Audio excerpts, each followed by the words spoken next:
Roof Together, Online Worship, Summer at the Movies, July 25th, 2021. Adventures in Misunderstanding. Lessons from Tim Burton's Nightmare Before Christmas. Led by staff and lay leaders of the Fox Valley UU Fellowship of Appleton, Wisconsin.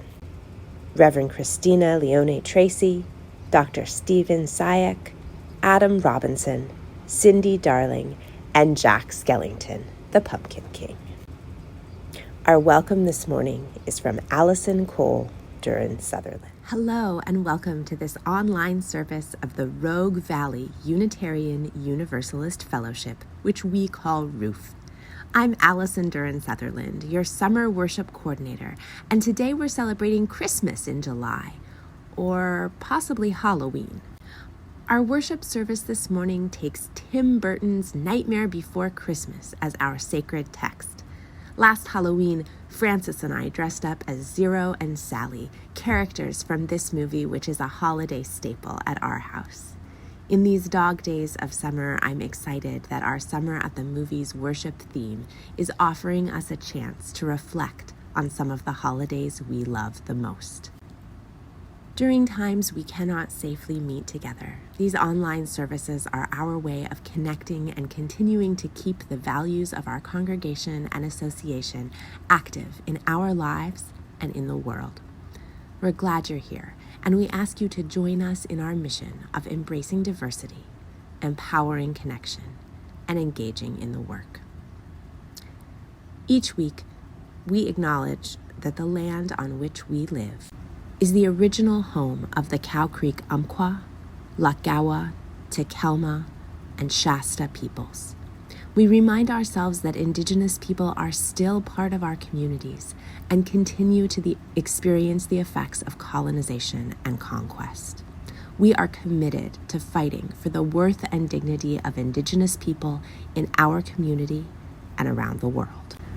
We also commit ourselves to work for a world in which the lives, work, bodies, dreams, and leadership of Black people are honored and respected. We remind ourselves each week that we must put our words and principles into action every day for justice and the common good. These services are part of that work. Welcome, and thank you for being with us. Let us sing Return Again by Shlomo Karlebach, performed by Steve Sayek.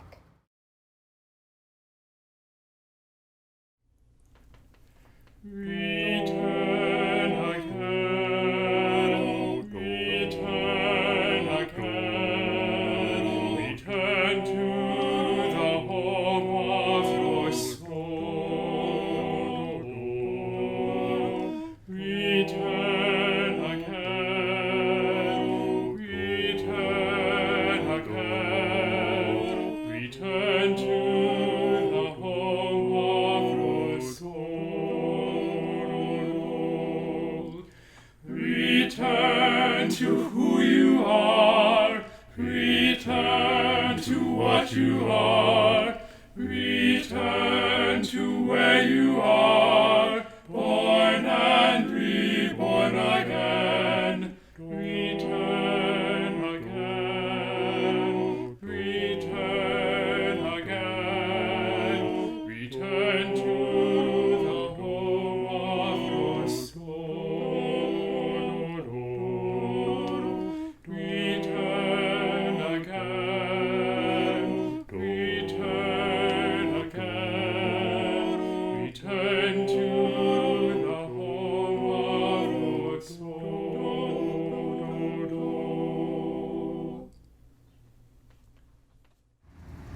Chalice Lighting by Jack Skellington, the Pumpkin King. What's this? What's this? There's something in the air.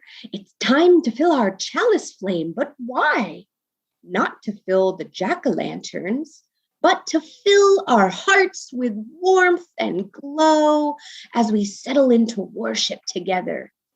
Join me, boos and ghouls and spookies of every gender and age, as we say the words that the Fox Valley Unitarian Universalist Fellowship says Each week, we light this flame as a symbol of new life, enlightening our way, as a symbol of the warmth in every human heart. Let the lighting of this flame rekindle in us the inner light of hope, of peace, of love.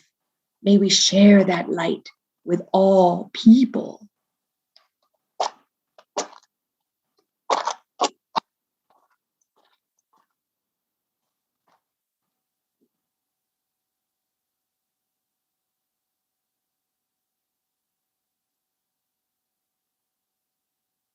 Ooh. Our peace candle words are from Maya Angelou's Christmas poem, Amazing Peace, read by Alison Cole Duran Sutherland. In our joy, we think we hear a whisper. At first it is too soft, then only half heard. We listen carefully as it gathers strength. We hear a sweetness.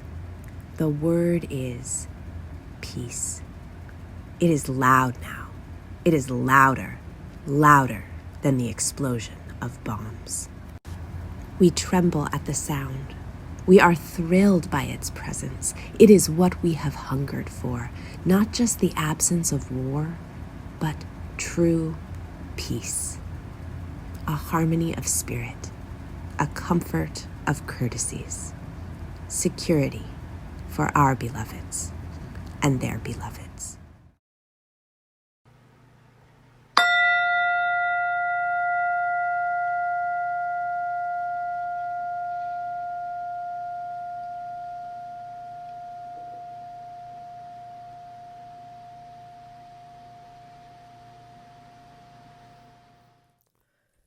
Peace, salam, shalom. Peace, salam, shalom. Peace, salam, shalom. Peace, salam, shalom. This invitation to generosity is from Cindy Darling. As we take time for our morning offering, we remember that the intention behind generosity can have an impact greater than we might ever know. Our Unitarian Universalist congregations exist to support each other and to support our wider communities. If you are in need of financial support, please reach out. We're here to help. If you're able to give, we ask that you do in a spirit of joy and abundance. You can send your gift to Ruth by mail, 87 4th Street, Ashland, Oregon, 97520. You can also donate online at tinyurl.com/roof-offering. You can even text the amount of your gift to 541-229-4229. So if you want to donate $100, you can text 100 to that number. For these and all the gifts you bring to this community and the world, thank you. Now, Reverend Christina Leone Tracy and Cindy Darling introduce us to the story of Tim Burton's Nightmare Before Christmas. The Nightmare Before Christmas is a Tim Burton classic, a 1993 stop-motion animated film with two main characters, Jack, the Pumpkin King, who is not a pumpkin, but actually a very skinny singing skeleton, and Sally, the Frankenstein's monster-esque creation of a mad scientist. The movie takes place mostly in Halloween Town, which is nestled inside a tree in a forest. Halloween Town and all of its residents, each of them spooky in their own way, are responsible for making Halloween happen for the world each year, and they are good at it. Jack, though. Jack is the best of the best. He is the scariest and spookiest of them all. And Halloween Town loves him. They worship him. But rather than enjoy the adulation, Jack is sick of it. He is bored of scaring people. He's tired of all the darkness and gross and ghoulish things. He longs for more. And so, on a long and mopey walk, he discovers that his tree, Or town, it's complicated. is not the only tree in the forest. There are others, each of them containing a town dedicated to a different holiday. So Jack finds himself in Christmas Town. He is so excited to find something different, something cheerful and joyful and kind and fun, so different from the world he knows. And he is craving something different. So he decides he's going to take it, try it on himself, and try to do Christmas this year. He hatches a plan. That involves kidnapping Santa himself. And enlisting the residents of Halloween Town in his scheme to create and deliver gifts around the world in the true Christmas spirit. But of course, it goes terribly wrong. Jack and his Halloween neighbors simply don't get it. They can't shake off their spookiness. They try to do Christmas. Jack tries to understand it, but his perspective is too limited to really understand. So after a Christmas filled with mayhem, Jack realizes his mistakes, With a lot of help from Sally. and they return Santa to his role just in time for him to work his Christmas magic. And Jack agrees to stick with what he does best. And he finally realizes how great Sally is, and they fall in love. The end. The end.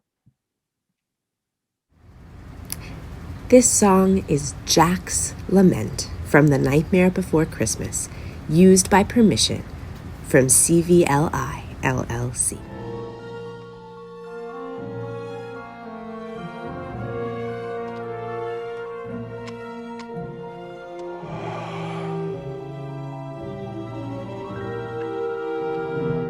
There are few who deny it. What I do, I am the best, for my talents are renowned far and wide. When it comes to surprises in the moonlit night, I excel without ever even trying. With the slightest little effort of my ghost-like charms, I have seen grown men give out a shriek. With the wave of my hand in a well-placed moan, I have swept the very bravest off their feet. Yet year after year, it's the same routine, and I grow so weary of the sound of screams. And I, Jack, the Pumpkin King, have grown so tired of the same old thing. Oh, somewhere deep inside of these bones, an emptiness began to grow. There's something out there far from my home, a longing that I've never known. I'm the master of fright and a demon of light, and I'll scare you right out of your pants. To a guy in Kentucky, I'm Mr. Unlucky, and I'm known throughout England and France. And since I am dead, I can take off my head to recite Shakespearean quotations.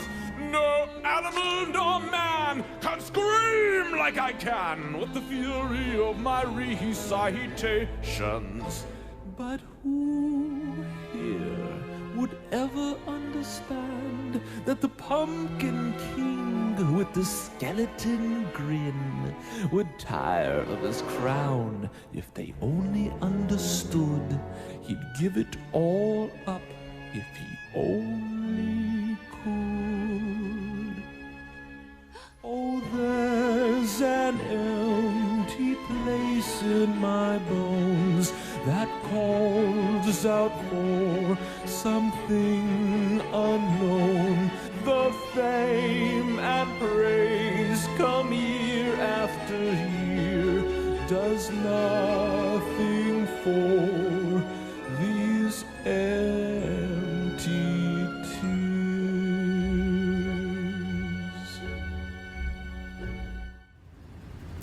This Time for All Ages is from Reverend Christina Leone Tracy and Cindy Darling. Hi, Cindy. Thanks for helping me with the Time for All Ages today.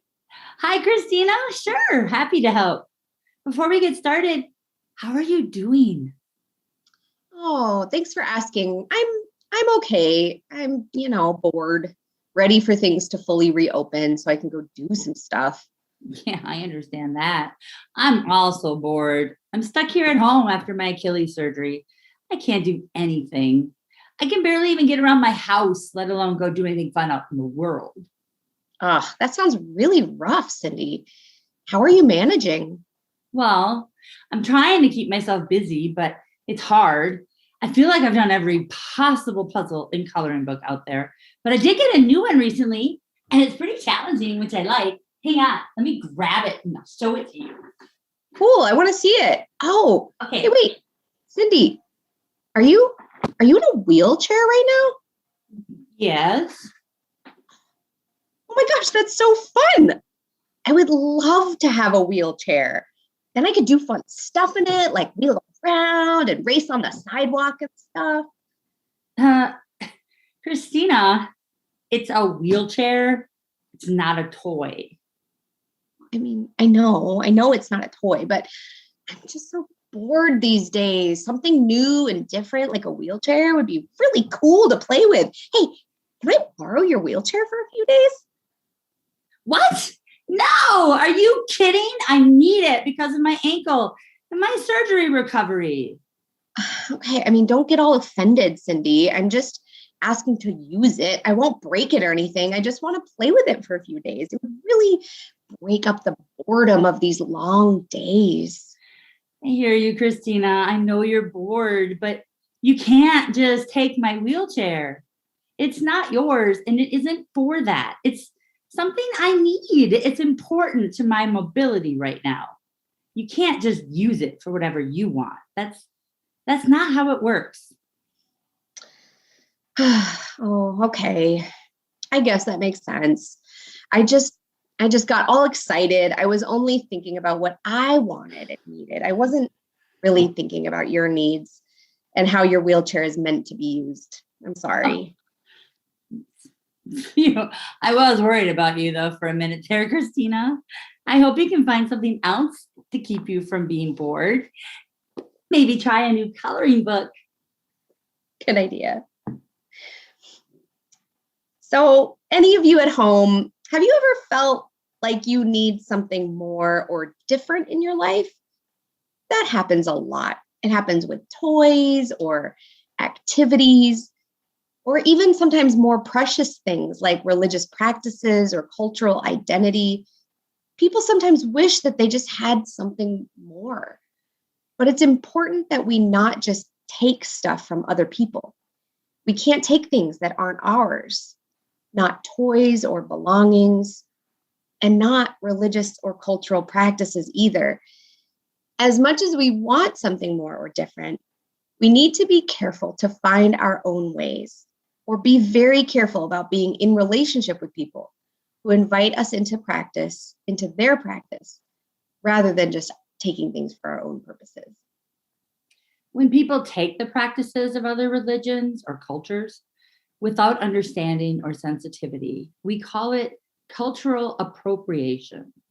Today, we're talking about this idea through the lens of a silly movie, The Nightmare Before Christmas, about a Halloween skeleton who is sick of Halloween and wants to try Christmas. But it doesn't go well because he's taking something that isn't his to take. And he hasn't done the work to really understand and do it well. Let's all try to remember how important it is to be loving, careful, and sensitive when we explore things that are new to us and might belong to someone else. Our next song is What's This? From The Nightmare Before Christmas, used by permission through agreement with CVLI, LLC.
What's this? What's this? There's color everywhere. What's this? There's white things in the air. What's this? I can't believe my eyes. I must be dreaming. Wake up, Jack. This isn't fair. What's this? What's this? What's this? There's something very wrong. What's this? There's people singing songs. What's this? The streets are lined with little creatures laughing. Everybody seems so happy. Have I possibly gone daffy? What is this? What's this? There's children throwing snowballs instead of throwing heads. They're busy building toys and absolutely no one's dead. There's frost in every window. Oh, I can't believe my eyes. And in my bones I feel the warmth that's coming from inside. Oh, look, what's this? The hanging mistletoe. They kiss? Why, that looks so unique. Inspired! They're gathering around, hearing story, roasting chestnuts on a fire. What's this? What's this? In here, they've got a little tree. How queer! And who would ever think? And why? They're covering it with tiny little things. They've got electric lights on strings, and there's a smile in everyone. So now correct me if I'm wrong. This looks like fun, this looks like fun. Oh, could it be I got my wish? What's this? Oh my, what now? The children are asleep. But look, there's nothing underneath. No ghouls, no witches here to scream and scare them or ensnare them. Only little cozy things secure inside their dreamland. What's this? The monsters are all missing and the nightmares can't be found. And in their place there seems to be good feeling all around. Instead of screams, I swear I can hear music in the air. The smell of cakes and pies are absolutely everywhere. The sights, the sounds, they're everywhere and all around. I've never felt so good before. This empty place inside of me is filling up. I simply cannot get enough. I want it, oh I want it, oh I want it for my own. I've got to know what is this place that I have found. What is this?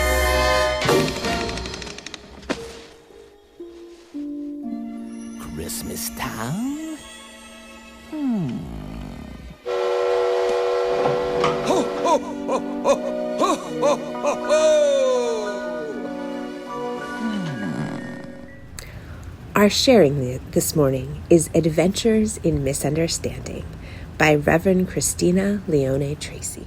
When I joined this group of cooperative Unitarian Universalist clergy to share worship services this summer, it was my big idea to focus on movies. I thought, hey, it'll be fun. Maybe we can do movie nights or something.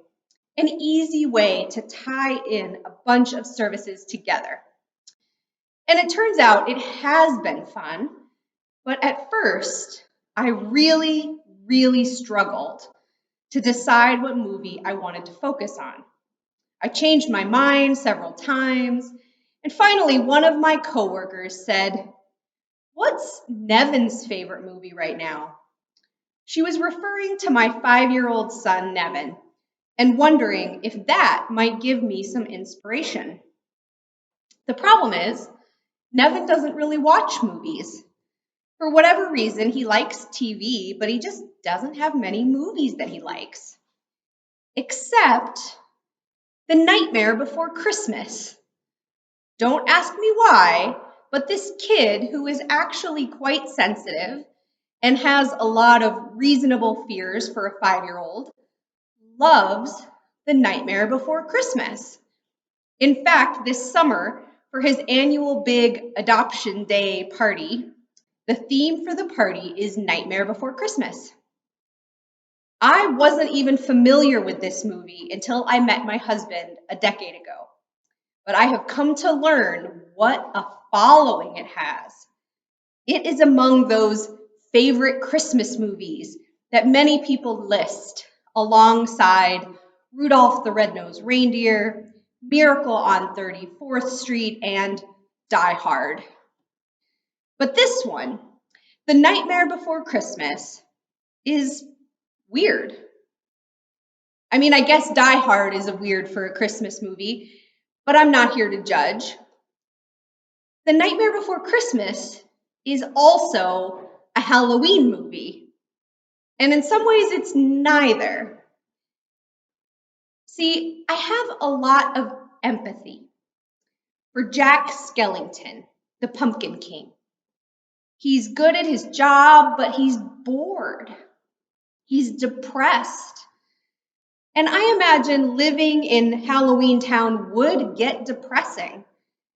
It's always gloomy, spooky, creepy. There's no laughter except the prankster type. There's no jolliness, very little color or light.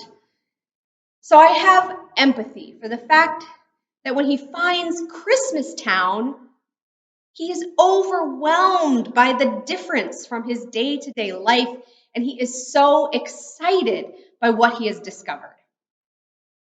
Me, personally, I love the holidays. I love all of them. I love to deck out my house in decorations, put up lights and find festive shirts and earrings. For Christmas, yes, but also for Easter, Thanksgiving, and Halloween. My two biggest decorating holidays are definitely Halloween and Christmas. So I understand Jack's feelings here. I understand how he can love Halloween, but also long for something new. Have you ever felt that way? Kind of stuck in a rut, wishing for something more, something beyond your usual experience? Growing up, I was sort of strangely attracted to church and religion. My family weren't church-going people, and that was fine by my brother, but for whatever reason, I was the weird kid who wanted to go to church, who would do things like build churches in my closet and preach to my stuffed animals.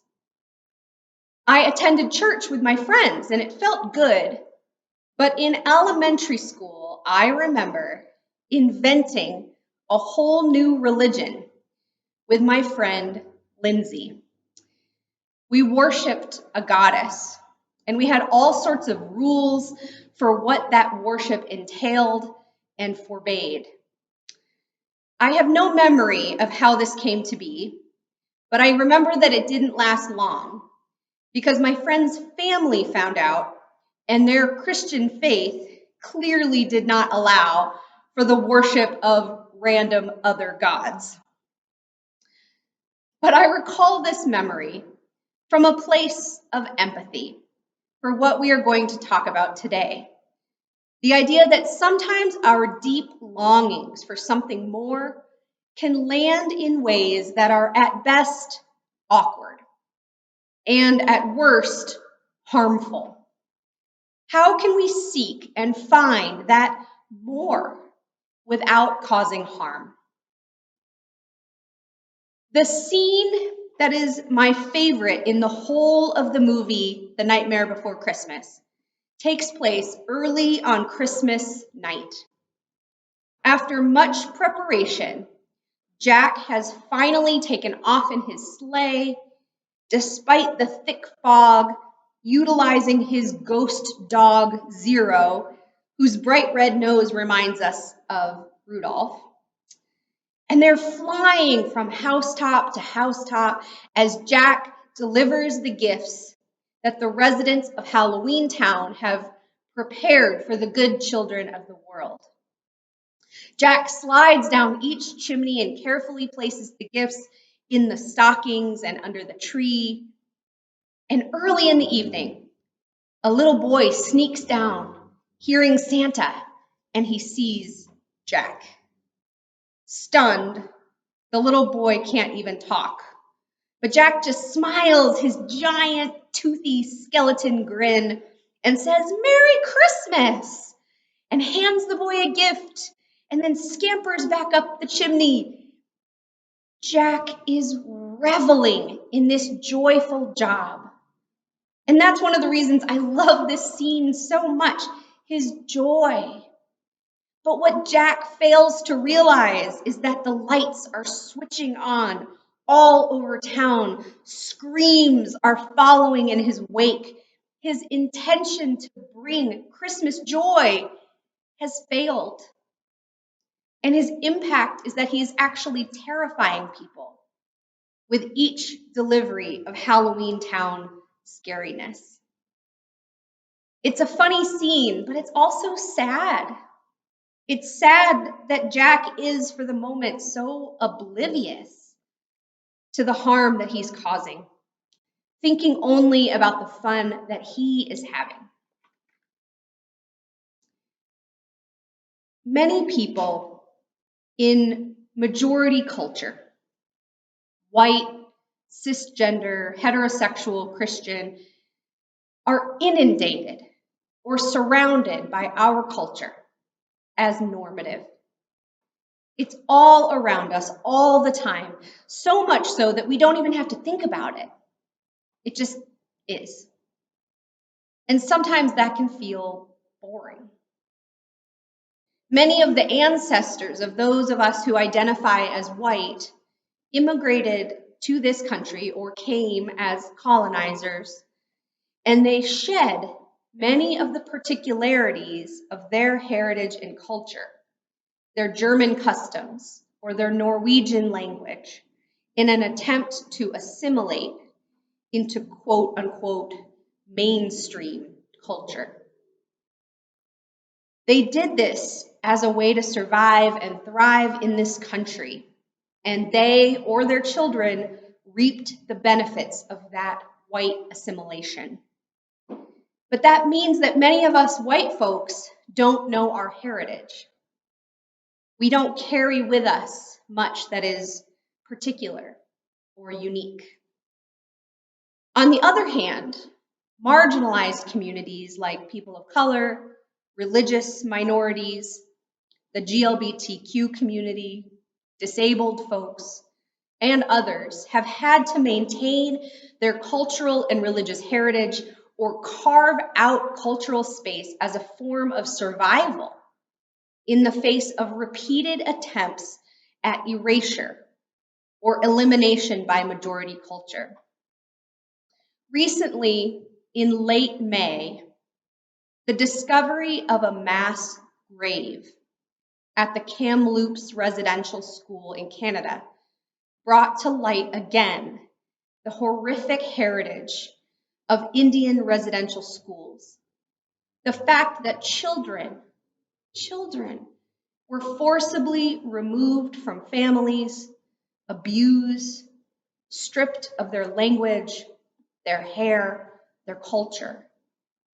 This news reminds us all that Indigenous North Americans and Indigenous people around the world have had to fight heroically to maintain their identity and culture and their very lives. Something that many of us in majority culture don't ever have to even think about. I could name countless examples of the powerful and rich cultural and religious markers that marginalized communities have maintained or claimed in order to exist. Here are just a few. The Passover Seder for Jewish families and communities. Pride parades and celebrations for GLBTQ folks. El Día de los Muertos, or La Quinceañera for Mexican and Latino communities. Black Power, or Pan-African Pride, afros, locks, hip-hop music, Kwanzaa. These are only a tiny fraction of the examples of the ways that communities that experience harm and erasure have staked out their existence with pride and joy. But for those of us in majority culture, people like me, we fail to recognize the ways that we are constantly steeped in our own culture. It's not that we don't have one, we're just constantly steeped in it. Our holidays are celebrated publicly. Schools, banks, governments shut down in honor of the same holidays that I do. My relationship status, my marriage, my ability to parent are not questioned by authorities because of my gender or sexuality. The color of my skin, my ethnic heritage do not mark me for increased scrutiny by police or immigration officials. My name, my language, my accent do not prevent me from a fair shot at employment or housing. And so, when we feel bored, it is imperative that we find ways to create meaningful connections, rituals, and symbolism that are true to our own identities. Or if we are interested in forging true connections with cultural or religious experiences outside our own, that we do so very carefully and with a long path toward relationship first. Boredom or desire is not a good reason to borrow or take from other cultures. As Unitarian Universalists, we have a long history of participating in or encouraging cultural appropriation. Like Jack, we simply wanted to explore something new. An early Universalist ancestor, Kenneth Patton, who wrote many of the readings in our hymnal and many that were in previous hymnals, famously converted the Charles Street Meeting House in Boston, a stodgy old church with pews, to a sanctuary in the round. He had a nebula, the Nebula Andromeda, painted behind the pulpit, and he created a workshop in the basement to collect or forge bronze symbols of the faiths of the world. His attempt was part of the early Universalist movement away from Christianity alone to a more universal faith, one that could encompass them all. But in hindsight, that's a grandiose goal, and it lacks humility. Do we really think that we will be the ones to encompass everything?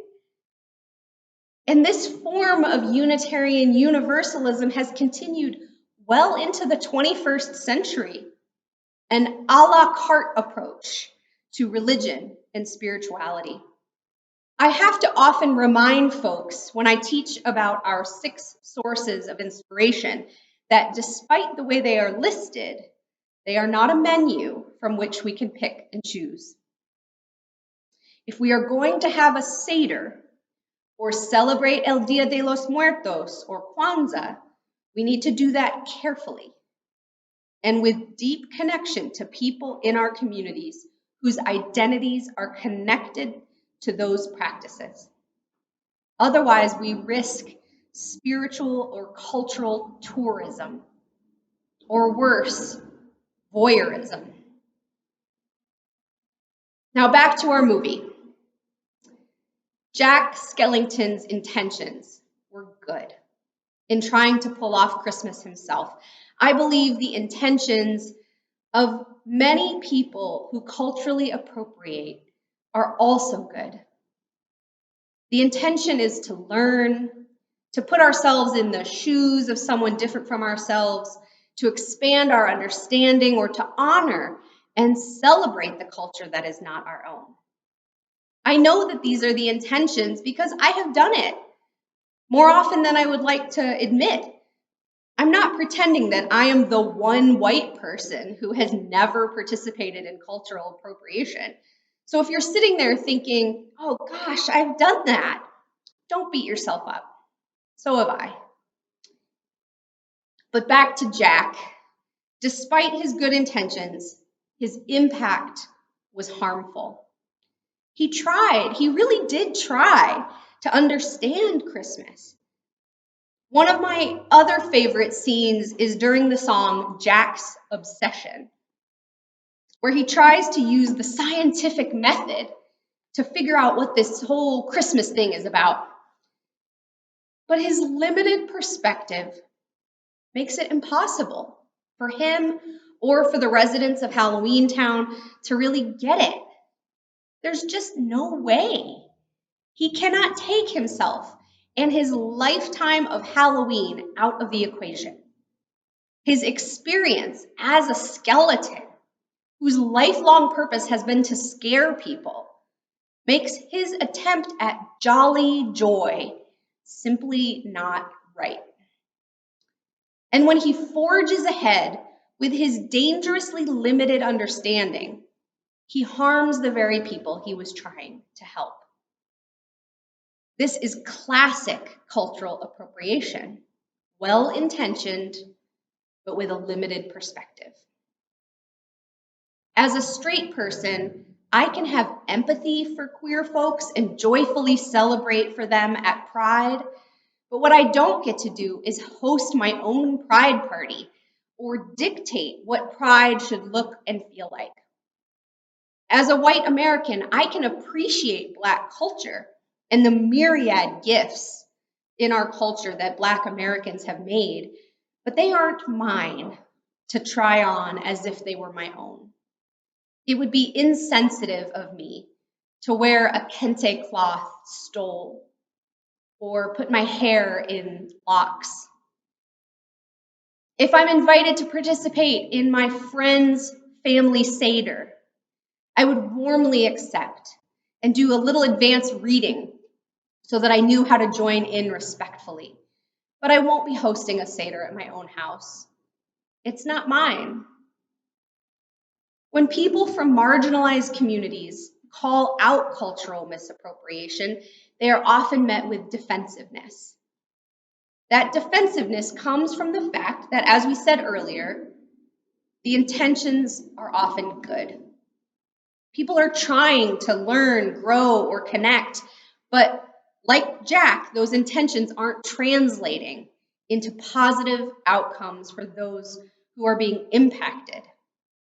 The impact of appropriation on marginalized communities is that they feel, yet again, minimized, marginalized, erased, or harmed by the inevitably clumsy use of their community's culture or religion. When I say inevitably clumsy, I mean it. It's inevitable. When people appropriate, we always miss something. We miss the nuance, or the subtlety, or the background. Perhaps not even for lack of trying, but simply because our perspective is just that. It's our perspective. It's not the same as the perspective of someone who comes from that culture. Just like Jack doesn't really understand Christmas, I will never really understand Juneteenth, even as I will expose my biracial Black children to our community's celebration of the Freedom Day so that they might come to know it as their own. but it's not mine. I have not lived my life as a Black American, and I don't know the harm of that experience. So I don't get to borrow the joy of it. I'm going to say that again. I don't know, not really in my bones. I don't know the harm of that experience. So I don't get to borrow the joy of it. The key to avoiding appropriation lies in relationship. Perhaps if Jack had taken time to get to know Santa Claus, they would have come to understand each other and each other's holidays more fully. Perhaps then Santa might have invited Jack into a participatory role in Christmas. And wouldn't that have been fun for him? But instead, Jack literally had Santa kidnapped so he could take Christmas for himself. And we do well to remember that we will always find deeper connection, deeper learning and growth, joy, and a way out of our boredom when we forge authentic relationships. Amen. And may it be so. This song is Jack's Obsession, used by permission through agreement with CVLI, LLC. Christmas time is buzzing in my skull. Will it let me be? I cannot tell. There are so many things I cannot grasp. When I think I've got it, and then at last, through my bony fingers it does slip, like a snowflake in a fiery grip. Something here I'm not quite getting, though I try, I keep forgetting, like a memory long since past. Here in an instant, gone in a flash. What does it mean? What does it mean? In these little bric-a-brac, a secret's waiting to be cracked. These dolls and toys confuse me so, confound it all, I love it though. Simple objects, nothing more, but something's hidden through a door. Though I do not have the key, something's here I cannot see. What does it mean? What does it mean? What does it mean?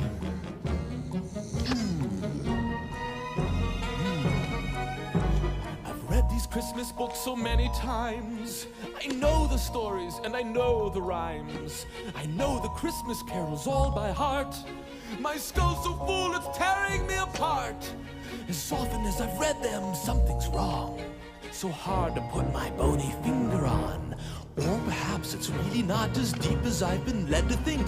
Am I trying much too hard? Of course I've been too close to see. The answer's right in front of me. Right in front of me. It's simple really, very clear, like music drifting in the air, invisible but everywhere. Just because I cannot see it doesn't mean I can't believe it. You know, I think this Christmas thing is not as tricky as it seems. And why should they have all the fun? It should belong to anyone. Not anyone, in fact, but me. Why, I could make a Christmas tree, and there's no reason I can find I couldn't handle Christmas time. I bet I could improve it too, and that's exactly what I'll do. Eureka! This year, Christmas will be ours! Extinguishing the Chalice by Jack Skellington, the Pumpkin King. Me, Sally, Zero, and all the citizens of Halloween Town, thank you for coming to our service today. As we extinguish the flame in our chalice, we remember the one that continues to burn. In the spirit of Halloween, the spirit of Christmas, and the spirit of joy all year long, we seek to keep the light of understanding and love kindled through the power of relationship.